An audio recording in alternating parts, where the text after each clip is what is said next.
Hey guys, welcome to Success Galore. So guys, आज हम इस वीडियो में क्या करेंगे, आज के दिन के यानी कि 3 फरवरी के करंट अफेयर्स करेंगे। गाइस, अगर आपने चैनल अभी तक सब्सक्राइब नहीं किया then please subscribe the channel and hit the bell icon. चलिए आज के मोटिवेशन के साथ शुरुआत करते हैं। आज का मोटिवेशन क्या है? The best way to get started is to quit talking and begin doing. अगर आपको किसी काम को स्टार्ट करना है तो उसके बारे में बात करना आप बंद कर दीजिए, उसको करना स्टार्ट कीजिए। ठीक है, जब आप उसको करना शुरू करेंगे तो अपने आप वो काम आपका स्टार्ट हो जाएगा एंड आई होप आप उस काम को प्रॉपरली अचीव कर लेंगे। उस जो भी आपका गोल है वो आप उसको प्रॉपरली अचीव कर लेंगे। अगर आप केवल उसके बारे में बात करते रहेंगे तो आप उस गोल को कभी अचीव नहीं कर पाएंगे। चलिए आज के पहले क्वेश्चन के साथ शुरुआत करते हैं। अभी हाल ही में बजट पेश किया गया है, तो आप मुझे यहाँ पर ये बताइए, the budget was first time represented in India by. Budget को भारत में पहली बार किसके द्वारा पेश किया गया था? James Chadwick, James Wilson, James Peterson या फिर James London. So correct answer है इसका जेम्स विल्सन। जेम्स विल्सन के द्वारा भारत में पहली बार क्या किया गया था? बजट पेश किया गया था। और कब किया गया था? 1860 में। ठीक है, ये उनके बारे में ब्रीफ है, आप इससे एक बार गो थ्रू जरूर कीजिएगा। चलिए अगले क्वेश्चन पे चलते हैं। अब आप यहां पर ये बताइए कि पहले फाइनेंस मिनिस्टर कौन थे आजाद भारत के? राजेंद्र प्रसाद या फिर सरदार पटेल, मोरारजी देसाई या फिर आर के सनमुखम चेट्टी। सो करेक्ट आंसर है आर के सनमुखम चेट्टी। भारत के यानी कि स्वतंत्र भारत के पहले कौन थे? वित्त मंत्री या फिर फाइनेंस मिनिस्टर। ये इनके बारे में ब्रीफ है और ये भी ये बताया गया है कि ये 95 डेज के लिए कैसे था जो बजट पेश किया गया था। उन्होंने हाल ही में तुरंत रिजाइन कैसे किया सर जवाहरलाल नेहरू जी के कहने पे। तो आप इससे एक बार गो थ्रू जरूर कीजिएगा। चलिए आगे चलते हैं। ये 26 नवंबर 1947 को पहले वित्त मंत्री बने थे आजाद भारत के, और ये हैं चेट्टी साहब। ठीक है, चलिए अगले क्वेश्चन पे चलते हैं। Which of these acts will not be consolidated into the single security market code announced by centre on फरवरी 2, 2021। यानी कि 2 फरवरी 2021 को केंद्र द्वारा घोषित एकल सुरक्षा बाजार संहिता में इन अधिनियमों में से कौन सा समेकित नहीं होगा या फिर सम्मिलित नहीं होगा? किसको उन्होंने कंसोलिडेट नहीं किया है? बैंकिंग रेगुलेशन एक्ट या फिर security contract regulation act, SEBI act 1992 या फिर डिपोजिटरीज एक्ट 1996। तो इसका करेक्ट आंसर है बैंकिंग रेगुलेशन एक्ट को क्या किया है उन्होंने? कंसोलिडेट नहीं किया है।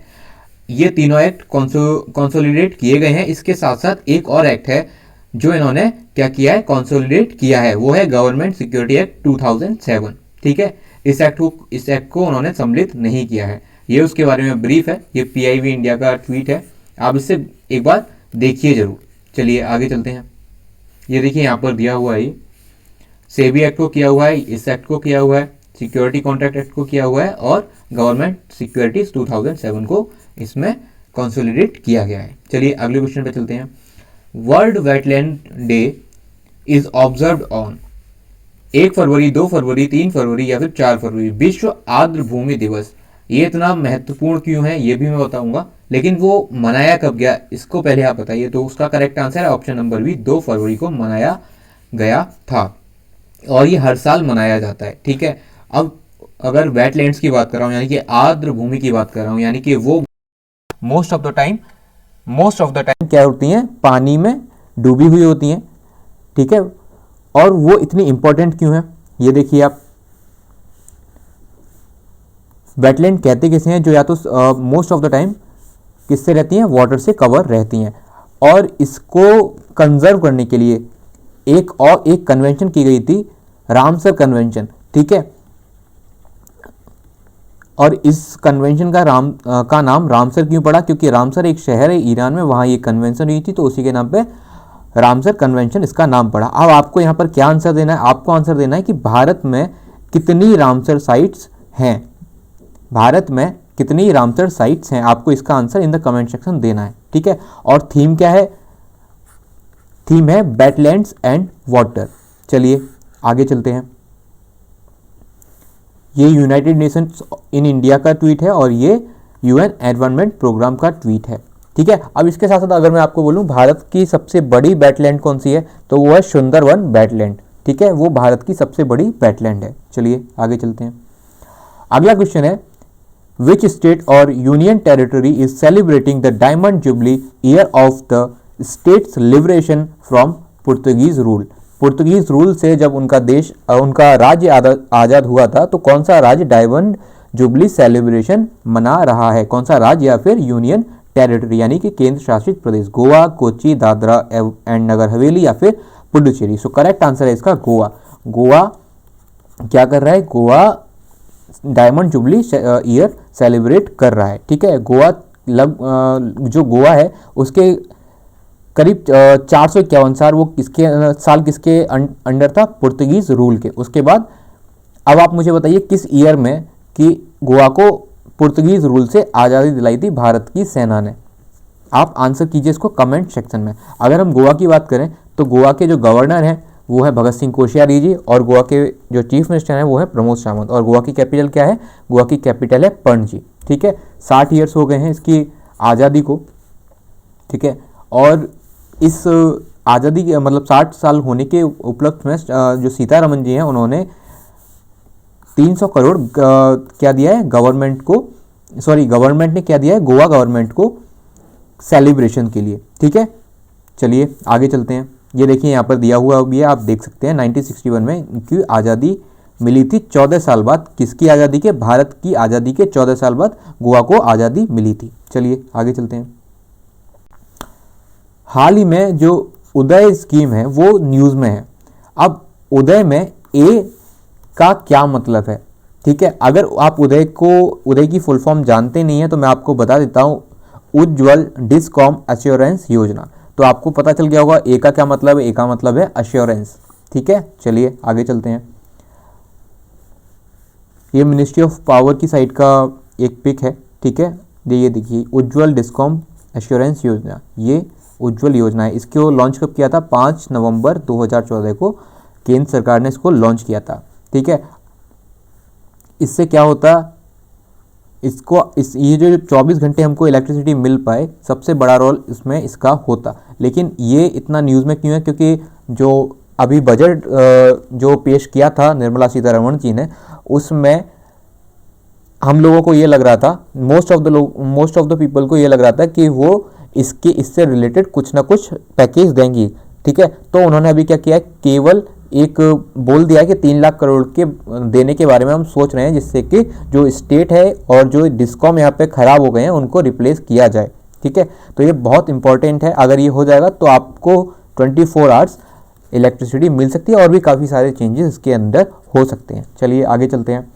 अगला क्वेश्चन क्या है? What is the overall budget outlay for health and well-being marking a 137% rise over 2021-22। स्वास्थ्य और कल्याण विभाग के लिए कुल बजट परिव्यय क्या है, मतलब कितना है, जो 2021-22 से अधिक 137% की वृद्धि को चिन्हित करता है।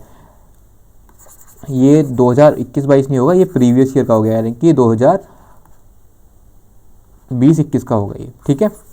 तो इसका करेक्ट आंसर क्या है? 2.23 लाख करोड़, यानी कि 2.23 लाख करोड़ का टोटल बजट है, जिसके कारण क्या हुआ है कि पिछले साल के मुकाबले ये 137% इंक्रीज हुआ है, ठीक है। 137% इंक्रीमेंट हुआ है। चलिए आगे चलते हैं।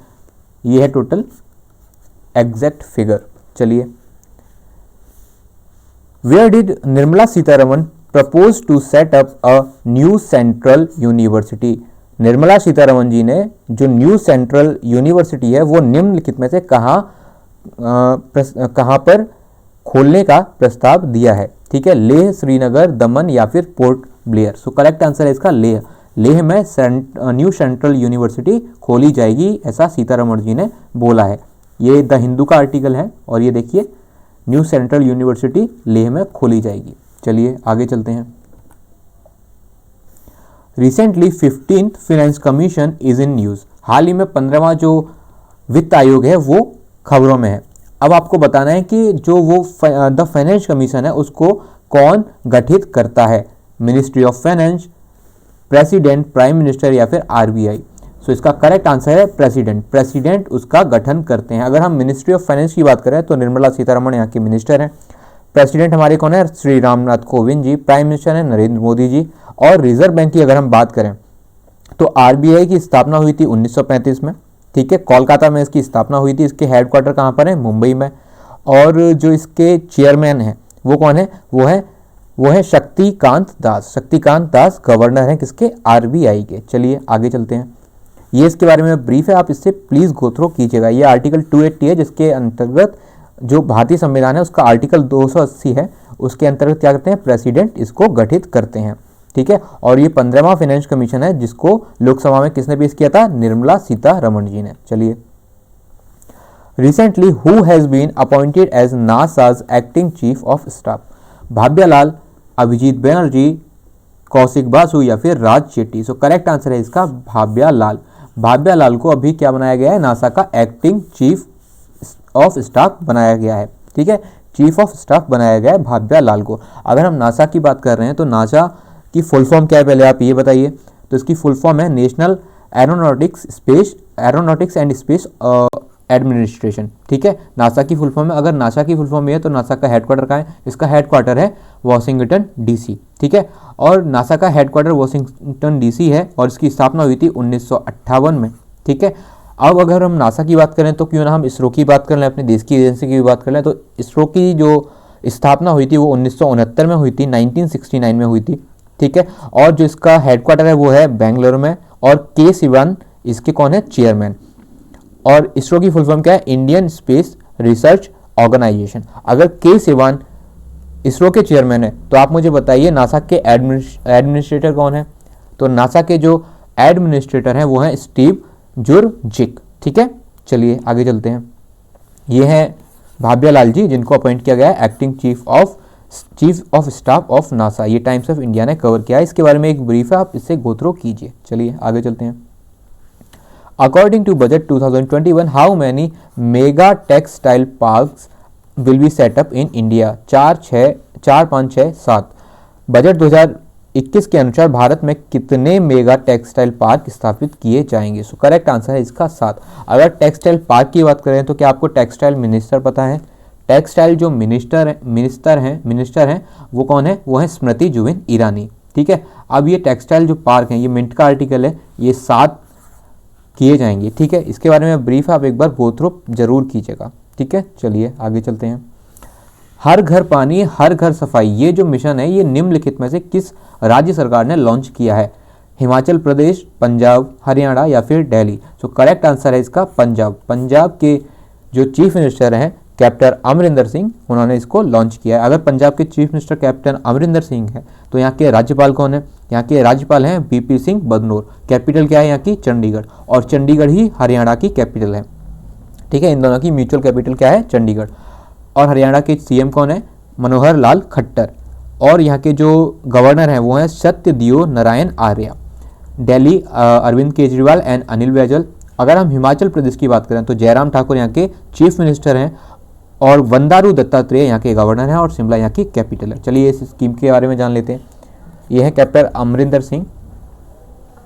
तो ये हर घर पानी हर घर सफाई क्या है? बेसिकली पूरे जो प्रदेश में जितने भी घर हैं वहाँ पर पेयजल प्रोवाइड किया जाए, ठीक है। तो उसी के ऊपर ये स्कीम बनाई गई है। और अगर हम पंजाब की बात करें तो ये 20वां सबसे बड़ा स्टेट है एरिया के हिसाब से और 16वां पॉपुलेशन के हिसाब से सबसे बड़ा स्टेट है। चलिए आगे चलते हैं। ये जो स्कीम है ये वर्ल्ड बैंक, सेंट्रल गवर्नमेंट का जो जल जीवन मिशन है और उसके साथ साथ नाबार्ड के साथ ही और उसके लास्ट में स्टेट का जो बजट है उनके द्वारा फंडेड की जाएगी। चलिए आगे चलते हैं। हाल ही में सैयद मुश्ताक अली ट्रॉफी किसने जीती है? राजस्थान, मुंबई, तमिलनाडु या फिर कर्नाटका? तो तमिलनाडु ने दिनेश कार्तिक की अगुवाई में क्या किया है? जो सैयद मुश्ताक अली ट्रॉफी है वो जीती है, ठीक है, तमिलनाडु ने। अब तमिलनाडु के सीएम कौन है? तो तमिलनाडु के जो सीएम है वो हैं थिरु एथापत्ती के पालनीस्वामी। और बनवारी लाल पुरोहित कौन है? यहाँ के गवर्नर। चेन्नई यहाँ की राजधानी है। कर्नाटका के चीफ मिनिस्टर कौन है? कर्नाटका के जो चीफ मिनिस्टर हैं वो हैं वीएस येदियुरप्पा और बाजूभाई वाला यहाँ के गवर्नर हैं। और बेंगलुरु यहाँ की क्या है? कैपिटल। राजस्थान की कैपिटल क्या है? जयपुर। यहाँ के कलराज मिश्र गवर्नर हैं और अशोक गहलोत यहाँ के चीफ मिनिस्टर हैं। ये द हिंदुस्तान टाइम्स में कवर किया है, ठीक है। तमिलनाडु ने बड़ौदा को बीट किया है और सैयद मुश्ताक अली ट्रॉफी जीती है दूसरी बार। चलिए आगे चलते हैं। In the budget 2021-22 how much amount has been allocated for deep ocean mission? 2000 crore, 4000 crore, 6000 crore या फिर 8000 करोड़। बजट 2021 में जो डीप ओशन मिशन है, ठीक है, यानी कि गहरा समुद्र मिशन है, उसके लिए कितनी राशि आवंटित की गई है? सो करेक्ट आंसर है इसका 4000 करोड़। 4000 करोड़ की राशि आवंटित की गई है किसके लिए? डीप ओशन मिशन के लिए, ठीक है। ये ट्वीट है। अब आप मुझे यहाँ पर ये बताइए MOES की फुल फॉर्म क्या है? ये कोई ना कोई मिनिस्ट्री है, जो भी है आप मुझे आंसर कीजिए इन द कमेंट सेक्शन, ठीक है। वैसे इसका आंसर आपको यहीं पर मिल जाएगा, मिनिस्ट्री ऑफ अर्थ साइंस, ठीक है। अब आप मुझे ये बताइए मिनिस्ट्री ऑफ अर्थ साइंस किसके अंडर आती है, यानी कि who is the minister of earth science, ठीक है। तो डॉक्टर हर्षवर्धन इनके कौन है? मिनिस्टर, ठीक है। अब ये डीप ओशन मिशन है क्या? तो जो गहरे समुद्र में ये काफ़ी सारे हमें मिनरल्स मिलते हैं, ठीक है, और काफ़ी सारी चीज़ें वहाँ लिविंग हैं, तो उन सब के बारे में पता करने के लिए ये डीप ओशन मिशन लॉन्च किया गया है। चलिए आगे चलते हैं। ये उसका ब्रीफ है, आप एक बार इससे ज़रूर गो थ्रू कीजिएगा। ये जो डीप ओशन मिशन है ये ब्लू इकोनॉमी का पार्ट है, ठीक है, और ये 2030 तक डेवलप हो जाएगा। ये इंडिया के साथ साथ और कहाँ कहाँ होगा? US, फ्रांस, जापान, रशिया और चाइना, ठीक है। चलिए आप गो थ्रू कीजिए जरूर इनसे एक बारी। चलिए so guys this is the end of this video. अगर आपको ये वीडियो पसंद आई हो then please like the video and share the video, और अगर आपने चैनल अभी तक सब्सक्राइब नहीं किया then please subscribe the channel and hit the bell icon. चलिए bye bye, take care, God bless you.